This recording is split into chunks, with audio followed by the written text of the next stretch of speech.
जय श्रीमन नारायण। आप सभी को मकर संक्रांति की बहुत बहुत शुभकामनाएं। मकर संक्रांति एक ऐसा पावन दिन है जब सूर्य भगवान धनु राशि से निकलकर मकर राशि में प्रवेश करते हैं। इसे उत्तरायण का प्रारंभ माना जाता है, अर्थात देवताओं का दिन प्रारंभ होता है। उत्तरायण का अर्थ है सूर्य देव का दक्षिण से उत्तर की ओर यात्रा करना। सर्वप्रथम आइए सुनते हैं मकर संक्रांति की कथा क्या है। पौराणिक कथा के अनुसार एक समय जब पृथ्वी लोक पर बब्रुवाहन नामक एक राजा हुआ करते थे, उनके राज्य में किसी भी चीज की कमी नहीं थी। इसी राज्य में एक हरिदास नामक ब्राह्मण भी निवास करते थे, जिसका विवाह गुणवती से हुआ था। गुणवती बहुत ही धर्मवती एवं पतिव्रता महिला थी। गुणवती ने अपना पूरा जीवन सभी देवी देवताओं की उपासना में लगा दिया और वह सभी प्रकार के व्रत करती थी और दान धर्म भी किया करती थी। इसके अलावा वह अतिथि सेवा अर्थात मेहमानों की सेवा को अपना धर्म मानती थी। ऐसे ही ईश्वर की उपासना करते हुए वह वृद्ध हो गई। जब उसकी मृत्यु हुई तो धर्मराज के दूत उसे अपने साथ धर्मराजपुर ले आए। यमलोक के एक सुंदर सिंहासन पर धर्मराज विराजमान थे और उनके पास ही चित्रगुप्त भी बैठे थे। चित्रगुप्त जब धर्मराज को प्राणियों का लेखा जोखा सुना रहे थे, तभी यमदूत गुणवती को लेकर पहुंचे। गुणवती यमराज को देखकर थोड़ी भयभीत हुई और मुंह नीचे करके खड़ी हो गई। फिर चित्रगुप्त ने गुणवती का ब्यौरा निकाला और उनके बारे में धर्मराज को बताया। धर्मराज ने गुणवती का पूरा ब्यौरा देखा और वे प्रसन्न हुए, लेकिन फिर भी उनके मुख पर थोड़ी उदासी भी छाई हुई थी। यह देखकर गुणवती ने पूछा, हे प्रभु, मैंने तो अपने जीवन काल में सारे सत्कर्म ही किए हैं, फिर भी आपके मुख पर उदासी क्यों छाई है? इसका क्या कारण है? प्रभु, मुझसे कोई भूल हुई है क्या? तब धर्मराज ने कहा, हे देवी, तुमने सभी देवी देवताओं के लिए व्रत किए हैं, उपासना की है, लेकिन कभी भी तुमने मेरे नाम से कुछ पूजा पाठ दान नहीं किया है। धर्मराज की बात सुनते ही गुणवती क्षमा याचना करने लगी और कहने लगी, हे प्रभु, मुझे आपकी उपासना के बारे में कुछ नहीं पता है। कृपा करके मुझे ऐसा उपाय बताइए प्रभु, जिससे सभी मनुष्य आपकी कृपा के पात्र बन सके। मैं आपके मुख से आपकी भक्ति का मार्ग सुनना चाहती हूँ और मेरी कामना है कि मृत्यु लोक पर वापस जाकर मैं आपकी भक्ति करूं और सभी लोगों को इसके बारे में बताऊं। धर्मराज ने बताया, जिस दिन सूर्यदेव उत्तरायण में प्रवेश करते हैं, यानी मकर संक्रांति के दिन मेरी पूजा शुरू करनी चाहिए और उस दिन से लेकर पूरे 1 साल तक मेरी पूजा करते हुए ये कथा सुननी चाहिए। साथ ही मेरी पूजा करने वाले व्यक्ति को धर्म के इस 10 नियमों का पालन अवश्य करना चाहिए। पहला नियम धीरज रखना यानी संतुष्ट रहना। दूसरा नियम अपने मन को वश में रखना और सभी को क्षमा करना। तीसरा नियम किसी प्रकार का दुष्कर्म नहीं करना। चौथा नियम मानसिक और शारीरिक शुद्धि का ध्यान रखना। पांचवा नियम अपनी इंद्रियों को वश में रखना। छठवां नियम, बुरे विचारों को अपने मन में ना लाना। सातवां नियम, पूजा पाठ और दान पुण्य करना। आठवां नियम, व्रत करना और व्रत की कहानी सुनना। नौवां नियम, सच बोलना और सभी से अच्छा और सच्चा व्यवहार रखना। 10वां नियम, क्रोध ना करना। धर्म के इन सभी लक्षणों का पालन करते हुए 1 साल तक मेरी कथा नियम से सुने, दान पुण्य और परोपकार के काम करें और अगली मकर संक्रांति पर इस व्रत का उद्यापन करें। इसके बाद मेरी एक मूर्ति बनाकर विधि विधान से प्राण प्रतिष्ठा करवाकर हवन पूजन करें और साथ ही चित्रगुप्त की भी पूजा करें और काले तिल के लड्डू का भोग लगाएं। इसके बाद ब्राह्मण भोज करवाएं व बांस की टोकरी में 5 सेर अनाज का दान करें।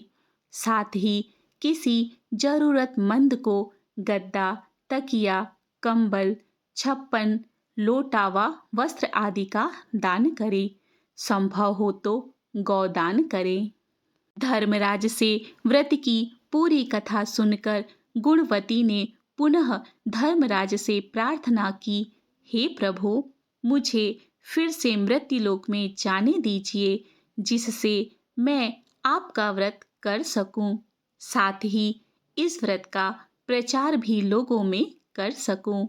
इस पर यमराज ने गुणवती को धरती लोक पर फिर से जाने दिया।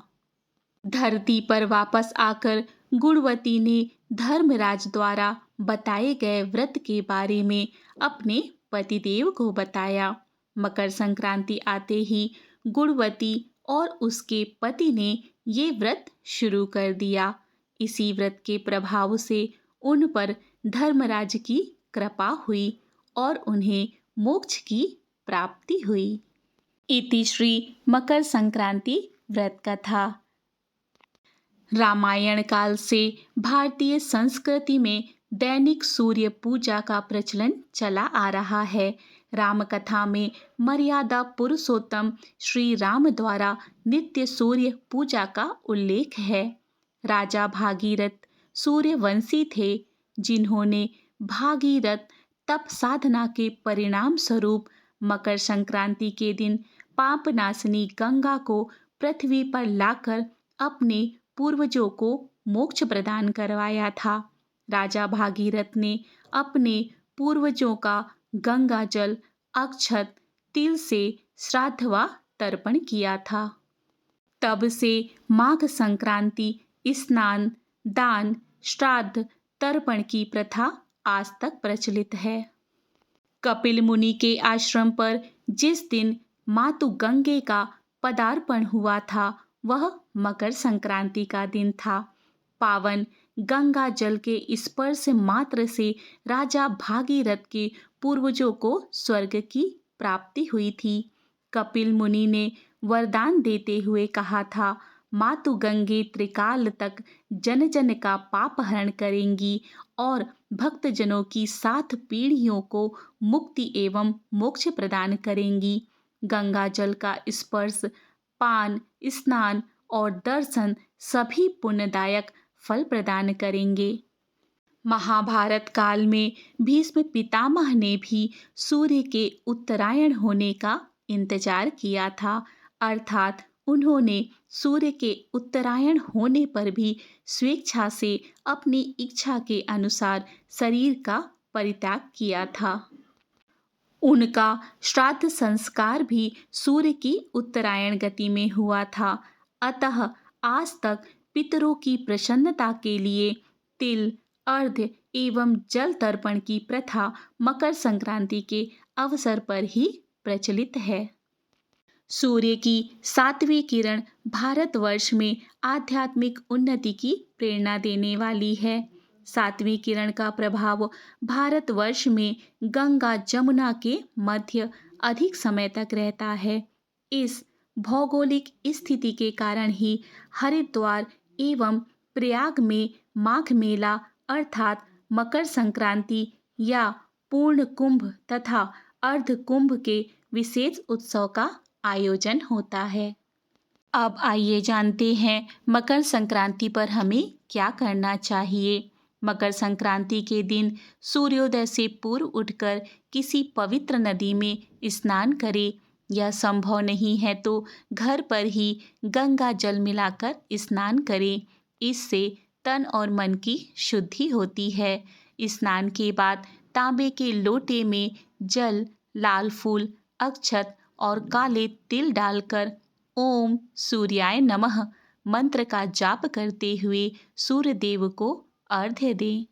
इस दिन तिल का सेवन और तिल के पानी से स्नान करना बहुत ही शुभ होता है। यह शनि दोषों को शांत करता है और जीवन में शुभता लाता है। उड़द की दाल और चावल की खिचड़ी बनाकर भगवान को भोग लगाएं और गरीबों में भी दान करें। खुद भी इसका सेवन करें। इस दिन गाय को हरा चारा व गुड़ तिल खिलाने से सौभाग्य बढ़ता है। मकर संक्रांति स्नान और दान का दिन होता है, अर्थात हमें मकर संक्रांति के दिन किन चीज़ों का दान करना चाहिए, आइए जानते हैं। मकर संक्रांति के दिन हमें तिल, गुड़, खिचड़ी, कंबल और ऊनी कपड़े, शुद्ध घी का दान करना चाहिए। यदि संभव हो सके तो गरीबों को जूते, चप्पल, कंबल, स्वेटर अर्थात ऊनी कपड़ों का दान अवश्य करें। भारत के अलग अलग हिस्सों में मकर संक्रांति को अलग अलग नामों से जाना जाता है। जैसे दक्षिण भारत में पोंगल, गुजरात में उत्तरायण और पंजाब में लोहड़ी। मकर संक्रांति से ही खर मास अर्थात अशुभ समय समाप्त हो जाता है और विवाह, मुंडन, गृह प्रवेश जैसे सभी मांगलिक एवं शुभ कार्यों की शुरुआत होती है। पौराणिक कथाओं के अनुसार मकर संक्रांति के दिन सूर्य देव अपने पुत्र शनि के घर जाते हैं। शनि जो कि मकर राशि के स्वामी हैं, जिनका अपने पिता से मधुर संबंध नहीं था, फिर भी सूर्य देव बिना किसी द्वेष के उनके घर जाते हैं, जो पिता पुत्र के संबंधों को मधुर बनाने का संदेश देता है। यह पर्व हमें सिखाता है कि पारिवारिक रिश्तों में प्रेम और सम्मान बनाए रखना कितना महत्वपूर्ण है, भले ही परिस्थितियाँ कैसी भी हों। जय श्री कृष्ण। राधे राधे। आपका दिन मंगलमय हो।